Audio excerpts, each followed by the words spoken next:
Hej venner, det her det er tale nummer 4 i Praktisk Kristendom. Og grund til, at jeg holder det herhjemme og ikke på en talerstol, det er fordi, at talen, som blev holdt i kirken, den blev slettet, før jeg nåede at downloade den. Så derfor så holder jeg den nu her igen. Og jeg håber, at det kan være lige så stor velsignelse, selvom det er lidt mindre interaktivt. Så lad os starte med en bøn sammen, hvor vi så går i gang med det her spændende emne omkring, hvad Bibelen siger om en kristen skal arbejde, og hvordan han skal arbejde. Far i himlen, må du lede os i dit ord nu, må du sende os Helligånden til at undervise os, og må vi være villige til at tage imod den lærdom, som kommer fra dit ord. Det beder jeg om i Jesu navn. Amen. Så vi skal se på arbejde. Om en kristen skal arbejde. Man kan sige, jamen er det ikke et mærkeligt spørgsmål? Selvfølgelig skal en kristen arbejde. Men det er jo sådan, at nogle kristne, de vier deres liv til Guds værk. Og hvordan skal de så balancere deres økonomi i forhold til at få deres donationer til at udføre eller for at de kan overleve, så de kan gøre mission? Og hvad med dem, som er kristne, som så har et værtsligt arbejde? Skal de føle sig dårligt over at have et værtsligt arbejde, så de ikke har nok tid til at gøre mission? Det er nogle af de ting, vi skal kigge på. Og jeg vil gerne starte med et citat, der kommer fra en bog, der hedder Acts of the Apostles, hvor der står: arbejde er en velsignelse, ikke en forbandelse. En ånd af dovenskab ødelægger Guds frygt og bedrøver Guds ånd. Så vi kan se med andre ord her, at arbejde det er en velsignelse, ikke en forbandelse. Og lad os lige starte med at læse nogle vers fra Ordsprogenes bog. Vi starter i Ordsprogenes bog, kapitel nummer 10. Der står her i vers 4. Doven hånd skaber armod, eller fattigdom. Flittig hånd gør rig. Og det her det er altså et helt grundlæggende princip. Når man bliver kristen, så betyder det ikke, at så forventer man bare, at Gud han sørger for en, og man kan bare holde ferie resten af sin tid. Det er uændret korrekt for en kristen og ikke kristen, at hvis man er doven, så fører det til fattigdom. Hvis man er flittig, så fører det til rigdom. Og det er jo ikke sådan, at vi skal søge at blive rige, fordi der står i Bibelen, at vi skal ikke tjene mammon, vi skal tjene Gud i himlen, og mammon det er jo et symbol på rigdom.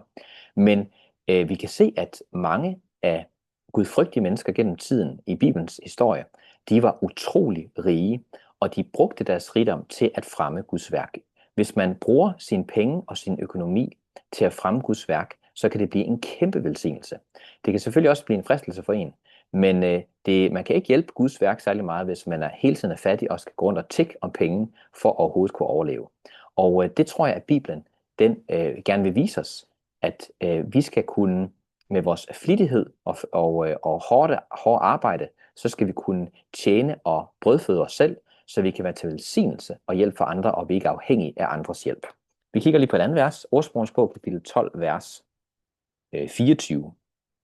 Der står her: flittig hånd kommer til at herske. Dovenskab fører til hoveri, eller til, hvor man skal være tjener for andre. Så hvis man er flittig, så kommer man til at herske. Og hvorfor er det sådan? Hvis man er flittig, selvom man måske ikke er intelligent, dygtigere end andre, man har et IQ, der er højere end andre.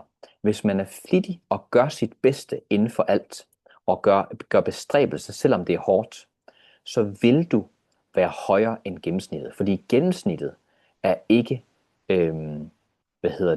måske ikke så flittige.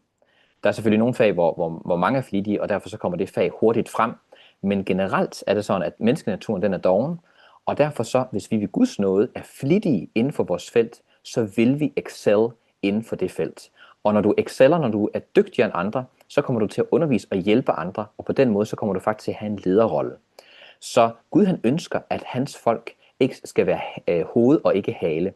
Og vi kan se de gange i Bibelen, hvor Guds folk har fulgt Bibelens principper. Inden for verdslige fag, så var de hoved og ikke hale. De var dem, der var ledere. Det var ikke dem, der var tjenere eller slaver. Det var altid, når Guds folk var i frafald, at de var slaver og var nederst i hierarkiet. Gud han ønsker, at vi skal være ledere, så vi også kan være med til at opmuntre og lede andre mennesker til Kristus og fortælle dem, hvorfor er det, at vi har den her gå på mod den her flittighed. Lad os kigge på et andet vers, Ordsprogenes bog, kapitel 6, Der står her, 6-8. Gå til myren dovenkrop, betragt dens færden og bliv vis. Den har hverken anfører, overhoved eller hersker, men den skaffer sig føde om sommeren og samler forråd ved høsttid. Hvor længe vil du blive liggende dovenkrop?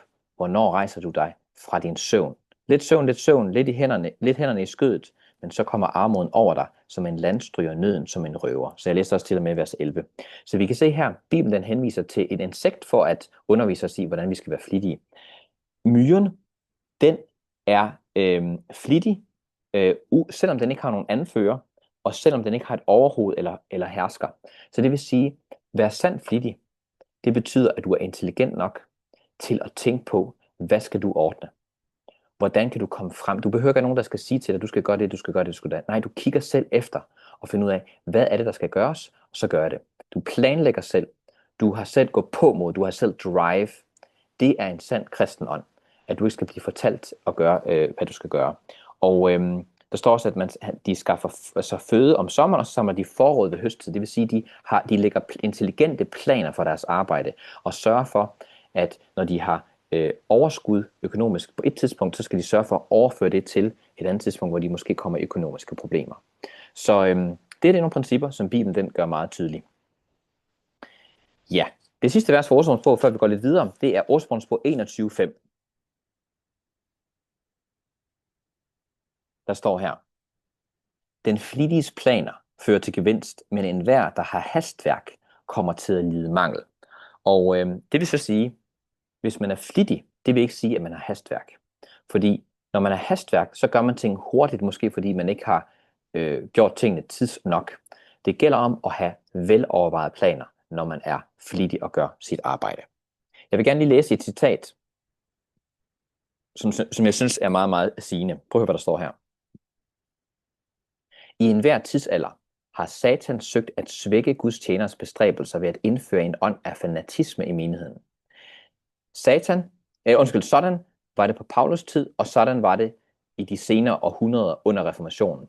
Wycliffe, Luther og mange andre, som velsignede verden gennem deres indflydelse og tro, mødte de listige metoder, hvormed fjenden, altså Satan, søger at føre overivrige, ubalancerede og ikke helliggjorte sind ind i fanatisme. Vildledte sjæle har lært, at opnåelsen af sand hellighed hæver sindet over alle jordiske tanker og får mennesker til helt at afholde sig fra arbejde. Andre, der har taget ekstreme synspunkter ud fra visse skriftsteder, har lært, at det er en synd at arbejde, at kristne ikke bør bekymre sig om deres eget eller deres families timelige vel, men helt skal vie deres liv til åndelige ting. Apostlen Paulus lære og eksempel er en irettesættelse af sådanne ekstreme synspunkter. Igen fra Acts of the Apostles, side 448, paragraf 1. Vi kan se, det er en fanatisk, ikke-bibelsk ånd, at den kristne ikke skal arbejde. Vi skal se her også senere, lige straks, at der er nogle undtagelser. For eksempel den indviede, ordinerede prædikant. Han skal i udgangspunktet ikke bøvle med en masse verdsligt arbejde, fordi hans fokus skal være 100% i Guds værk. Og derfor så tildeler Bibelen sådan ordinerede prædikant tienden. Og tienden, det er hans løn for det arbejde, han gør. Men det betyder ikke, at det ikke er en god idé for ordinerede prædikanter faktisk at have et verdsligt arbejde. Men det er en bibelsk ret, at dem, der udfører evangeliet, skal også leve af evangeliet. Det skal vi læse lige straks her. Så der er nogle undtagelser, men generelt set, så er det Guds mening, at missionærer skal være selvunderholdende. Og at Guds menighed, alle i menigheden, de skal have et verdsligt arbejde, som kan være med til at brødføde dem, og så skal de bruge deres fritid, og prøve at bruge så meget af deres fritid som muligt til at udføre Guds værk. Og nogle gange, så kan fritid, det kan jo være en større andel end det, der vil for normale mennesker vil være fritid, fordi man måske prøver at gå lidt ned i tid, hvis det kan økonomisk holde sammen, så man kan have mere tid til Guds værk. Og der bliver henvist her til Paulus' lære og eksempel, der irettesætter sådan nogle fanatiske tanker her, at som kristne, så behøver man ikke at arbejde, og at hvis man er kristen, så hæver det ind over alle verdslige tanker. Det er en fanatisk tankegang, det er ikke en bibelsk tankegang, og det skal vi se lige straks fra en masse vers fra Paulus' skrifter. Men lad os lige starte helt fra begyndelsen, for at se, hvornår kom det her hårde, strabasiøse arbejde ind i verden. Det gjorde de jo ved synden. Men der står noget spændende her i 1. Mosebog kapitel 3, vers 17-19. Til Adam sagde han, fordi du lyttede til din kvinde og spiste af det træ, jeg forbød dig at spise af, skal jorden være forbandet for din skyld. Med møje skal du skaffe dig føden alle dine dage. Tørn og tissel skal spire frem og lade spire, tørn og tissel fra jorden skal jorden lade spire frem til dig, og du skal leve af markens planter. I dit ansigts sved skal du spise dit brød, indtil du vender tilbage til jorden. For den er du taget, ja, jord er du, og til jord skal du blive.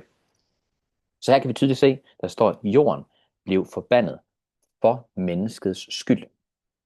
Og det betyder ikke kun, at det var på grund af vores synd, at den blev forbandet, men det var også til vores bedste. Det var for vores skyld, at jorden blev forbandet. Fordi Gud han vidste, når vi har bøvl med bilen, når vi har bøvl med vores varmesystem, når vi har skimmelsvamp i huset, når vi har x antal problemer og udfordringer med vores økonomi, så bliver vi for det første ledt til at søge Gud om hjælp. For det andet, så bruger vi vores tid fornuftigt, i stedet for at spilde det. Ofte når man har fri og ferie, I ved måske ligesom mig, når man har ferie og fri, det er der, man synder. Det er der, man går ind og kigger på noget, man ikke skulle have kigget på, lytter til noget, man ikke skulle have lyttet på, osv. osv. Det er, når man arbejder og er flittig, der synder man meget, meget sjældnere.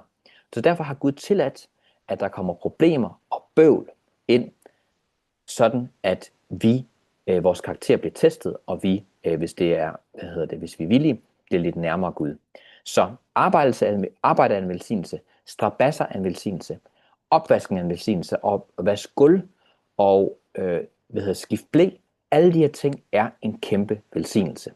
Vi skal bare huske, som der står i Kolossenserne 3:23, hvad I end gør, gør det af hjertet for Herren og ikke for mennesker. En hver aktivitet, vi gør i vores hverdagsliv liv, det kan vi gøre i reference til Gud og til hans vilje. Vi kan ære Gud ved at skifte ble. Vi kan ære Gud ved at vaske op. Vi kan ære Gud ved at tage af bordet og grundigt gøre det rent. Der er mange, der tænker, at det er spild af tid. Men det er netop de her små ting i hverdagen, der uddanner vores karakter, så vi bliver klar til evigheden.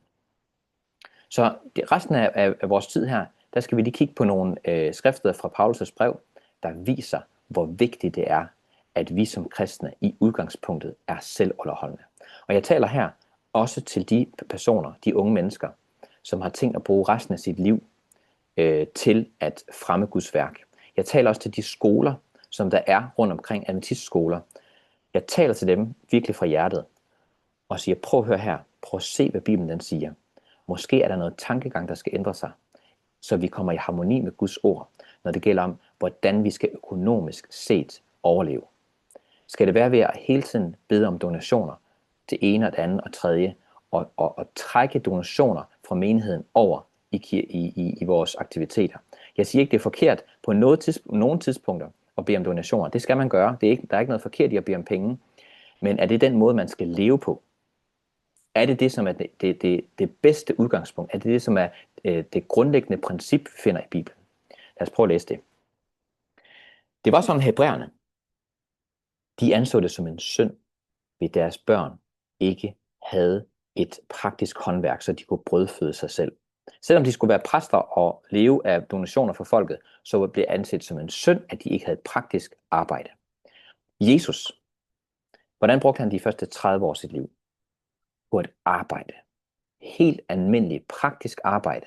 Hvor han vidnede, hvor han var en til velsignelse, men hvor han brugte fra morgen til aften, så arbejdede han hårdt. Med praktisk arbejde for at brødsæde for sig selv og sin familie. Hvorfor gjorde han det? For at vise os, at det er det, der er vores pligt. Det er rigtigt, så brugte han 3,5 år med sin mission, hvor han faktisk levede af andres velvilje. Og det var ret at gøre det. Men den største del af sit virke, så levede han af, ved at brødføde sig selv. Og vi kan se nu her et disciplenes eksempel, at de gjorde noget lignende. Lad os prøve at slå op til 1. Thessalonikerne kapitel 2. 1. Thessalonikerne kapitel 2. Det er lige nogle få vers, vi skal læse her, så er vi færdige.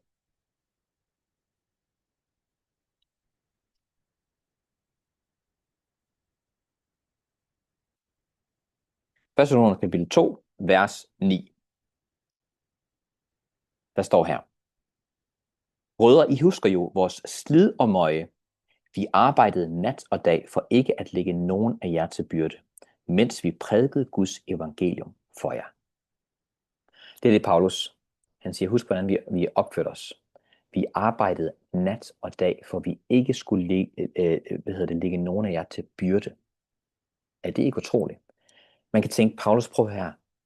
Det er simpelthen for dumt. Du er en af de dygtigste evangelister, der findes.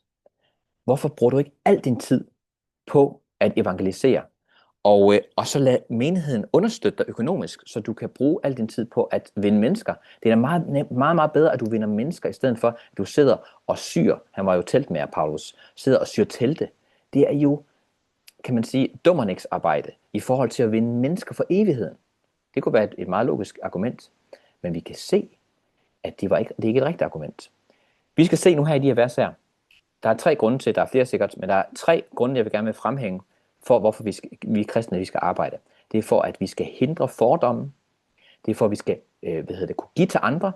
Og det er for, at vi skal være økonomisk uafhængige. Og vi kan se her, at Paulus han vil gerne være økonomisk uafhængig, så han ikke var til byrde for andre, og på den måde var et godt eksempel for, hvordan de skulle være. Lad os prøve at læse et andet vers. 1. Thessalonikerbrevet stadigvæk kapitel 4, vers 11-12. Der står her: og til at sætte en ære i at leve stilfærdigt og passe jeres egne sager og selv arbejde med jeres hænder, sådan som vi påbød jer. Så det var et påbud, som Paulus han gav til thessalonikerne her, at de skulle arbejde med deres egne hænder. Så at I lever ordentligt i jeres omgang med dem udenfor og ikke mangler noget. Med andre ord, dem udenfor, det er dem uden for kirken. Når de ser ind i menigheden, og så ser de der kristne, de vil bare gerne have donationer og penge fra andre, så de kan holde ferie. Det kunne meget nemt være deres tanke.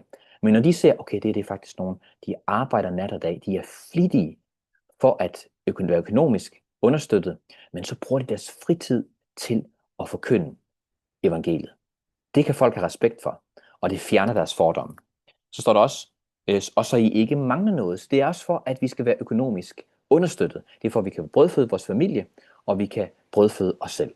Det er det, som Gud har bestemt. Vi skal arbejde med sved på panden og med møje, for at vi kan understøtte os. Det er en del af Guds plan fra starten. 2. Thessalonikerbrevet kapitel 3,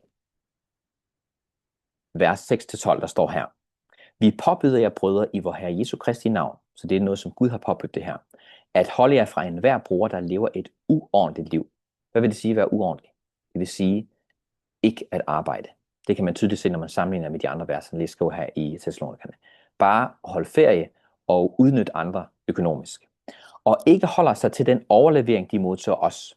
I ved jo selv, hvordan I bør efterligne os. Vi levede ikke uordentligt blandt jer, og vi fik ikke kosten gratis af nogen. Med andre ord, hvis de fik noget mad fra andre, hvad gjorde de så?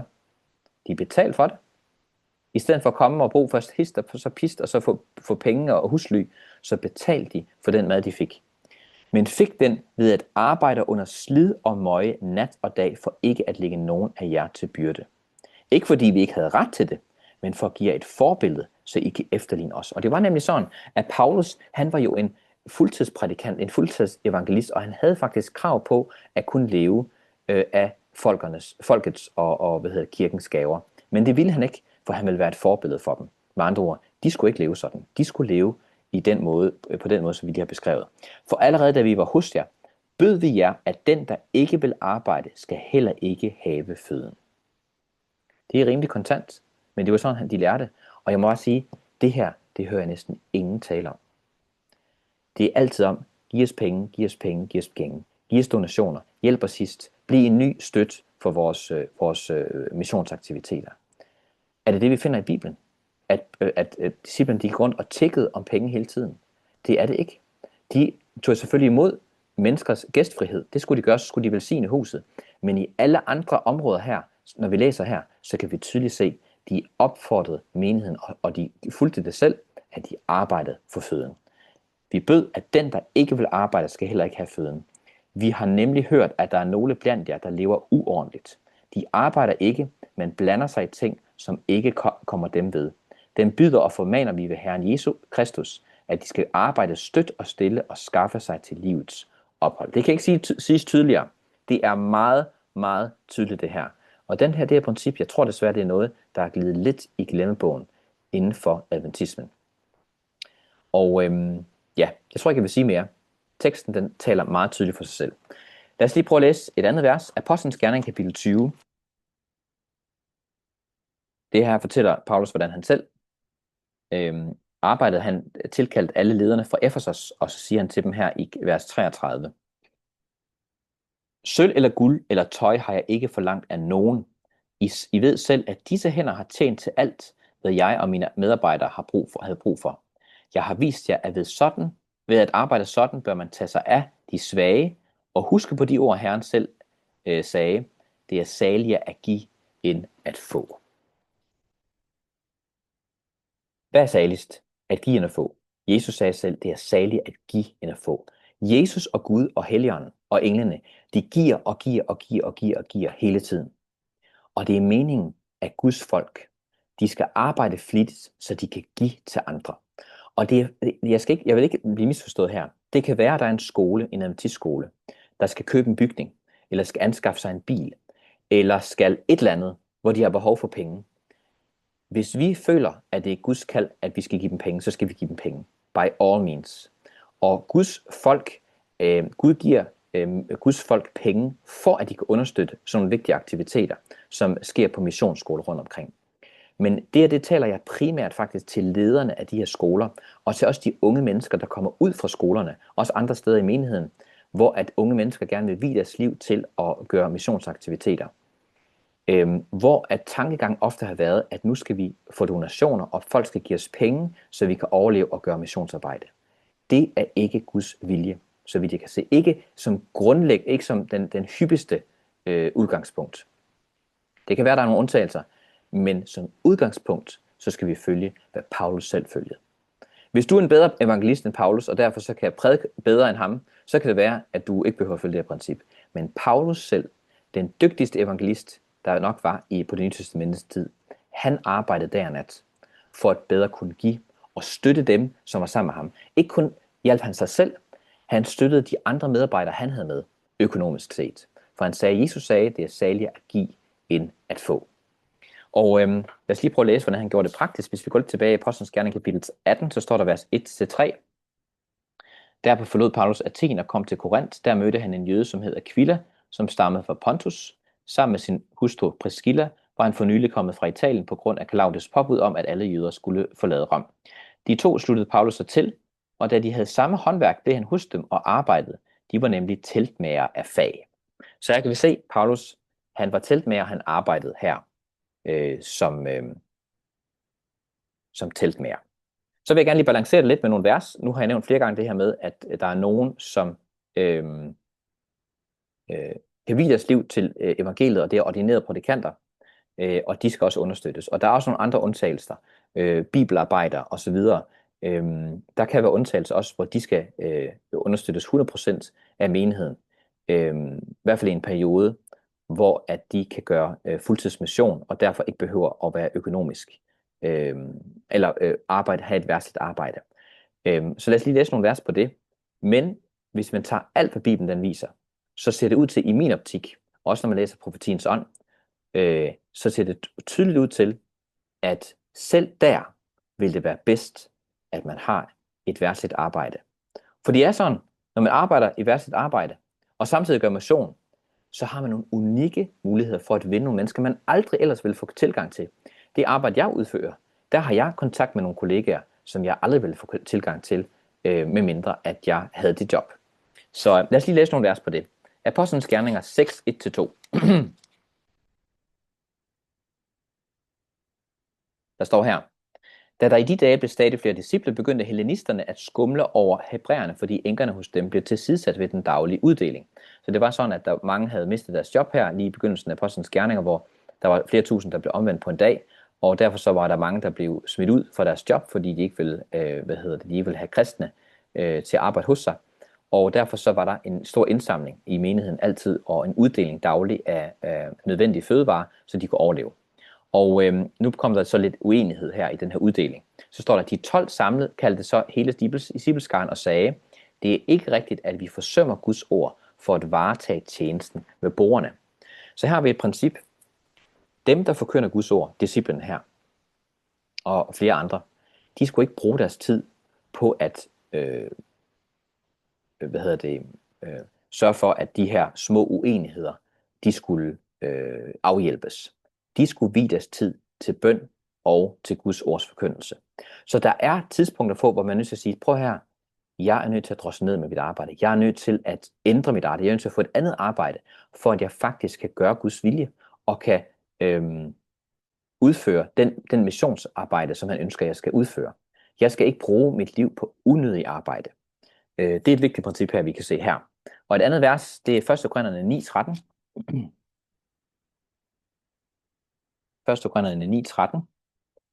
Der står her: Ved I ikke, at de, der arbejder i templet, lever af templets indtægter, og at de, der gør tjeneste ved alteret, får deres andel af det, der ofres? Vers 14. På samme måde har Herren bestemt, at de, som forkynder evangeliet, skal leve af evangeliet. Okay? Så han siger, præsterne i Det Gamle Testamente, de fik indtjening fra folket, fra de ofre, som folket gav til templet. Og det var rigtigt. På samme måde i dag, så har Herren bestemt, at dem, der forkynder evangeliet, skal leve af evangeliet. Med andre ord, dem, der så bliver forkyndt for, de skal understøtte dem økonomisk. Og det er korrekt. Dem, der har viet deres liv til det, ordinerede prædikanter og andre undtagelser, de bliver brødfødt ved tienden. Og det er det, der kan være med til at støtte og underholde dem. Og så kan man sige, jamen, hvad med alle dem, der laver YouTube-videoer? De er sådan YouTuber, og så lægger de bibelstudier ud på nettet osv. osv. Ja, de spilder også bare deres tid. Og det vil jeg sige, det er ikke helt korrekt, fordi det at lave en YouTube-video, det kræver også en masse arbejde. At lave det professionelt og godt og pænt, og de når ud til rigtig mange. Så det er jo faktisk også et arbejde, man bør få betaling for, hvis man laver det som sit job. Og nogle gange, så kan man også ved forskellige systemer få indtjening. Når folk de så ser videoerne, så får man en indtjening per den, der klikker og ser de her videoer her. Men nogle gange er det ikke nok, ofte er det ikke nok til, at man kan brødføde en hel familie og leve og overleve. Så derfor så vil det også være ok at donere til dem, der gør et godt arbejde inden for evangeliet. Det skal vi by all means gøre. Men det her, som sagt, det er mest en tale til dem, der udfører det her missionsarbejde. At de prøver at tænke på og have en tankegang, der hedder, hvad siger Bibelen? Den siger, vi skal arbejde. I udgangspunktet, så skal vi finde et praktisk, verdsligt arbejde, hvor vi med slid og med bøvl, ligesom alle andre, så tjener vi til livets ophold. På den måde, så vi afværger vi fordomme, vi understøtter os selv, og vi har mulighed for os at give til andre. Og så bruger vi al den ekstra tid, vi overhovedet har, til at fremme Guds sag. Og det vi skal passe på med i den her henseende, og det er det vers, vi afslutter med, det finder vi i 1. Timotheus kapitel 6. Der står der nemlig vers nummer 7. Og vist er det, vers 6 starter vi fra, og vist er det, at Guds frygt sammen med nøjsomhed bærer lønnen i sig selv. For tomhændet kom vi til verden, og tomhændet skal vi gå ud af den. Har vi føde og klæder, skal vi lade os nøje med det. Men de, der vil være rige, falder i fristelser og baghold og henfalder til utallige, tåbelige og skadelige tilbøjeligheder, som styrter mennesker i undergang og fortabelse. For kærlighed til penge er roden til alt ondt. Drevet af den er nogle blevet ført fra troen og har voldt sig selv mange smerter. Det må man sige er en vis advarsel til dem, der gerne vil blive rige. Hvis vi har føde, hvis vi har klæder, hvis vi har et tag over hovedet, så skal vi være tilfredse. Vi skal ikke prøve at blive rige. Dem, der søger at blive rige, der står, de falder i fristelse og baghold og henfalder til utallige, tåbelige og skadelige tilbøjeligheder, som styrter mennesker i undergang og fortabelse. Det her det er ikke kun tomme ord. Det her det er sande, fuldstændig korrekte ord. Prøv at interviewe 100 millionærer eller milliardærer. De vil fortælle jer nøjagtigt det her. De har nemlig fristelser. De har utallige, tåbelige og skadelige tilbøjeligheder, og de er i undergang og fortabelse. Det er det, der sker med dem, fordi de søgte at blive rige, fordi kærlighed til penge er rod til alt ondt. Og dem, der har gjort det, de er ført bort fra troen og har voldt sig selv mange smerter. Så lad os aldrig komme derhen, at vi har et værdstigt arbejde for at blive rige. Lad os tjene så mange penge, så vi kan understøtte os selv, og så vi også har mulighed for at give og hjælpe andre, som er økonomisk dårligere stillet end os. Og lad os prædike det her budskab fra Bibelen, at en sand kristen ansættes som en velsignelse at arbejde. Lad os holde en bøn sammen. Far i himlen, jeg beder om, at det må være en velsignelse fra dit ord. Hvis jeg har sagt noget, far, som ubalanceret, må du balancere det hos dem, der lytter. Og må din vilje på det her punkt, far, gennemsyre os som menighed, så vi kan komme i harmoni med dit ord, og ikke kommer til at være i vanrøgt i andres øjne, fordi at vi ikke følger dine sunde og gode principper. Det beder jeg om, og takker dig for, far, i Jesu navn. Amen. Tak for den her gang, og må Gud velsigne jer.